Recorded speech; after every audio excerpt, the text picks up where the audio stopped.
are the following quantities: vectors or scalars. Okay? You have temperature is a scalar, velocity, speed, and acceleration are vectors, uh, force and length is force is a scalar, length and displacement are vectors. We have muscles and levelers.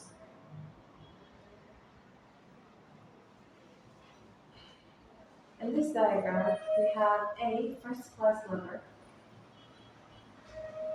Arrangement of the elements is load, fulcrum, effort. Okay? This is fulcrum. This is the load, and this is the effort. Okay? So naturally, when you increase the effort, you will increase the form. Okay? When you insert or eject effort on this side, you will have a reaction of the load on the other side. For example, the scissors. The scissor, the part that connects the blade right here, is you can take it as an example for the fulcrum.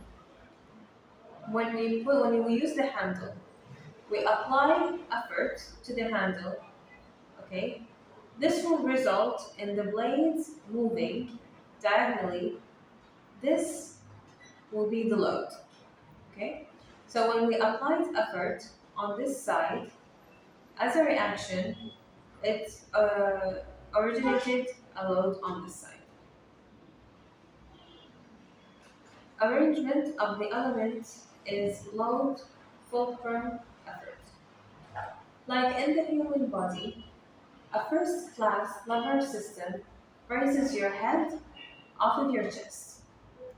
The posterior neck muscle, which is this one, provides the effort. Okay? And the atlanto-occipital joint is the fulcrum, or okay, like this one, as this one. And the weight to be lifted is the facial skeleton. Okay? Effort is applied to the posterior neck muscle. This is our center or our base, or it's called the fulcrum. Okay? So when where the effort is applied to the posterior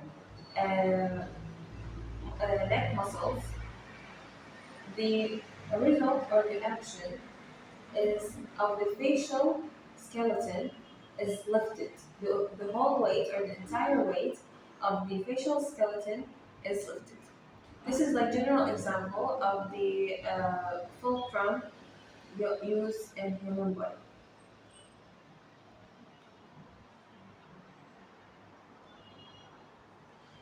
Joint biomechanics levers. Okay, we said this is the fulcrum. We put the effort in here and the load in here.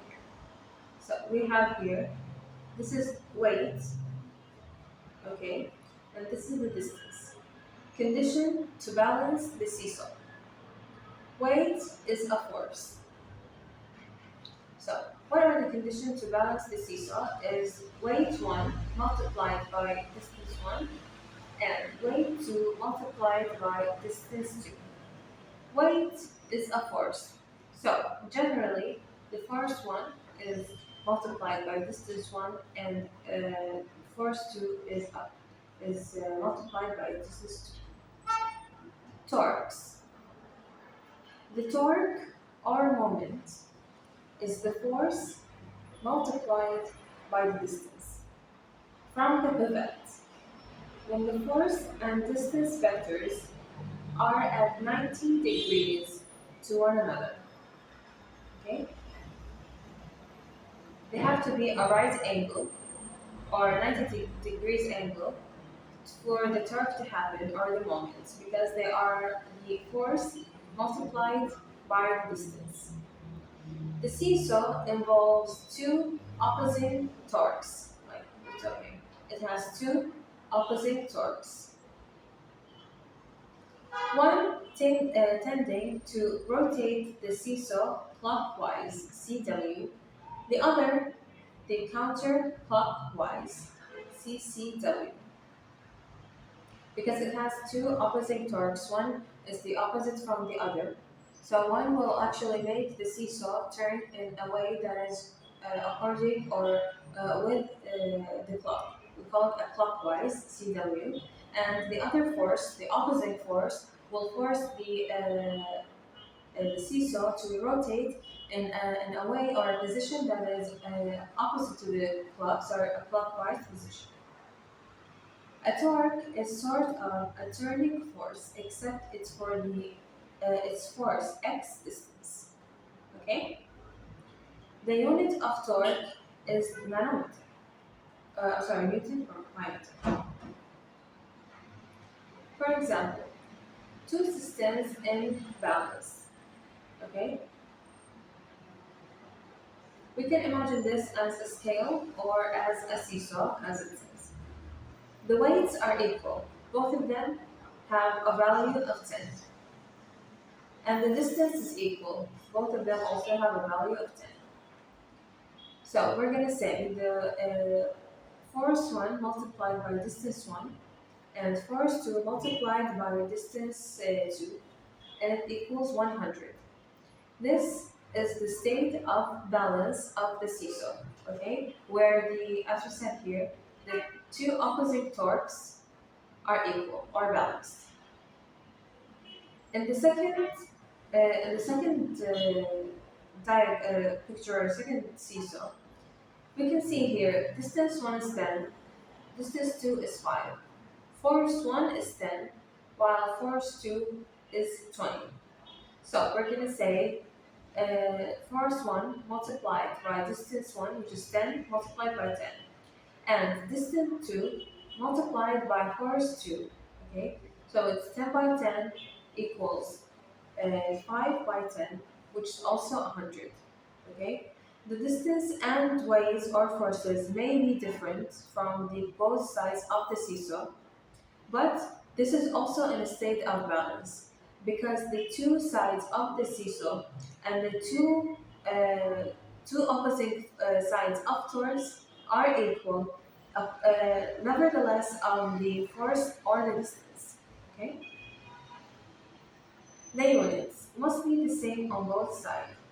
For example, Newton and centimeter, weight in milligram. Weight is a force and measured in newtons. Mass is not a force and measured in kilogram. Okay, so if you have like a kilogram, we must convert it into a milligram. Okay.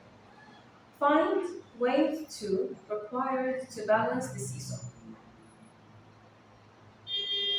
We usually say force 1 multiplied by distance 1 and force 2 multiplied by distance 2. So we're going to say 8 multiplied by 24 equals 12 multiplied by W, by our weight 2.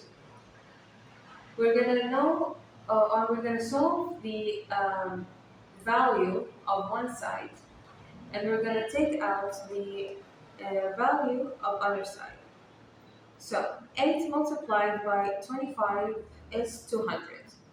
Okay, so it's going to be 200 equals to 12 multiplied by W. And then you're going to say 200 divided by 12. Okay, and this will be the result of W2. To make sure that you solved correctly, you're going to multiply the result that you got for this requirement. It must equal this side to make the fulcrum or the seesaw balanced and standing like this. Okay?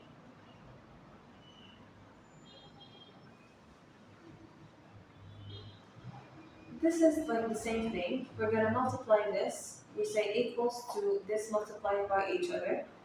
we're gonna know the result of this value, and we're gonna say it equals to 22 multiplied by d2.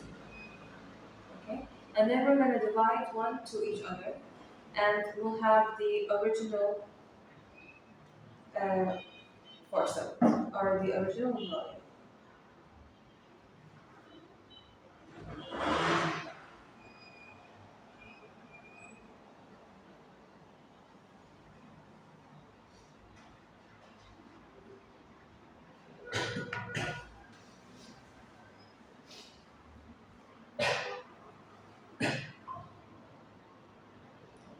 F equals the muscle force.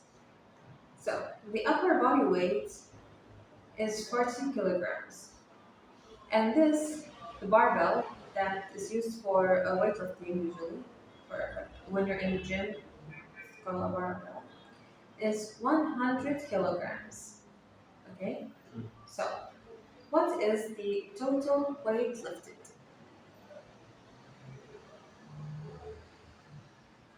We're gonna say force 1 or weight 1 multiplied by d1. Okay? And we're gonna say 100 multiplied by 10, which is 1400 Newton. The distance equals 20 centimeters. So F1 multiplied by D1 equals F2 multiplied by D2. To know the muscle force, we're going to multiply it by the distance. We're going to multiply it by 5, okay, which is here. The distance that was lifted, okay, equals 1400 newtons for the total weight lifted of the person or the human body and the barbell, multiplied by 20. So the overall muscle force is 5600 newton.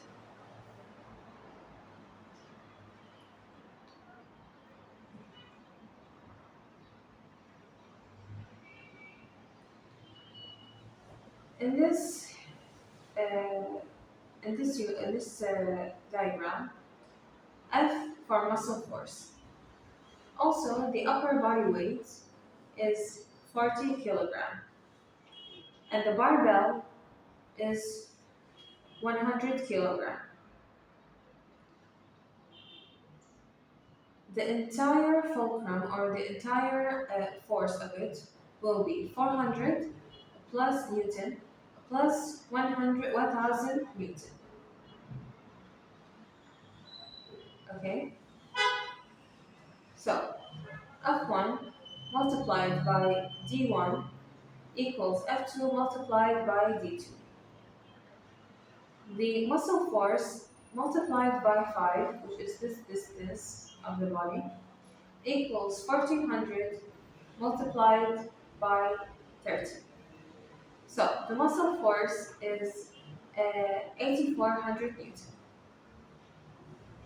Typical healthy intervertebral disc can withstand forces of 8000 newtons. Okay?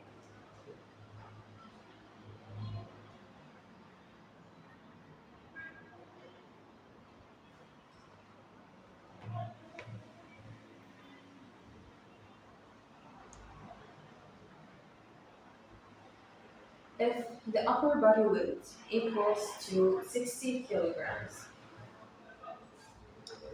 and our subject, it means that this person, is supporting 200 kilograms on a barbell. Okay? This is the entire weight he's supporting on. What is the minimum force or muscle force needed to lift the weight from the position shown? We have here the fulcrum. We have here the distance of 5 centimeters, and we have here the distance of 15 centimeters. We're gonna add 60 kilometers and multiply it to 200 kilograms because we need to combine the body weight of the subject and the weight of the squatting force, which is 200 kilograms. Okay. Then we're going to do the same as this equation, and we're going to know the force muscle.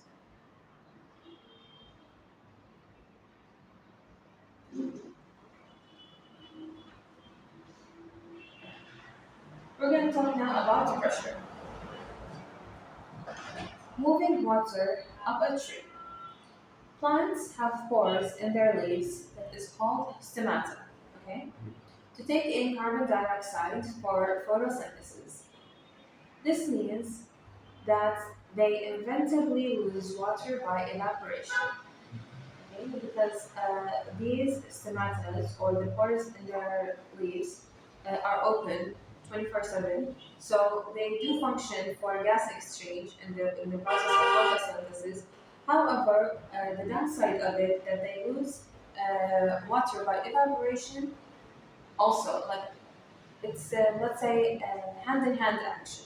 Okay, they lose water by evaporation and use it as for gas exchange for photosynthesis. This loss of water creates a suction, or a negative force, that drives a stream of water up to the stem from the roots in the xylem. The xylem is the transpiration stream. Okay? This negative of pressure, okay, occurs because the loss of water. Okay, let's say like this is the leaves and it has pores. So when it loses the water from the surface of the leaf, and there are water in the roots and into the xylem, there will be a suction movement opposite from down to up. Okay, because of the negative pressure that is created due to the loss of water.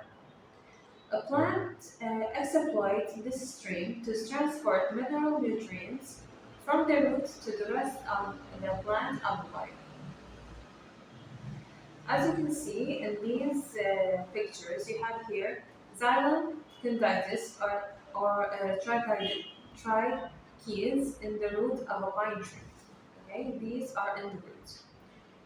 These xylem vessels in the wood of a lime tree. Okay, these vessels are what minerals and water and gas move through them due to the negative pressure that is happening because of the pores in the plants.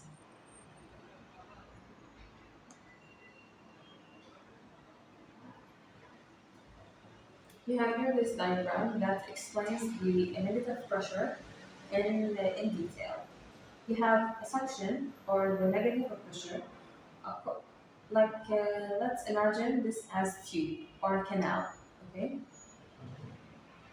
you have a layer of water molecule will be held to the xylem wall by adhesion.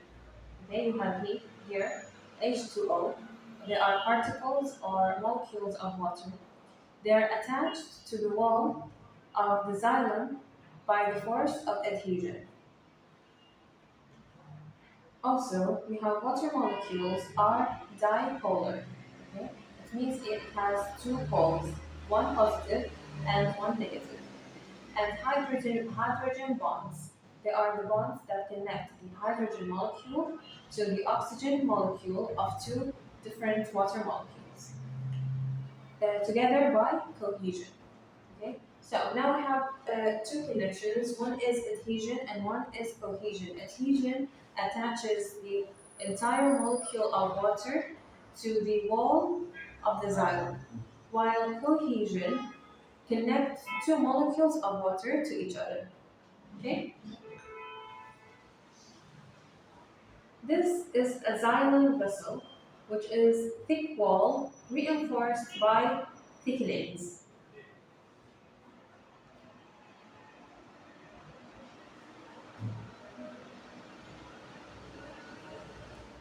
Tensile strength.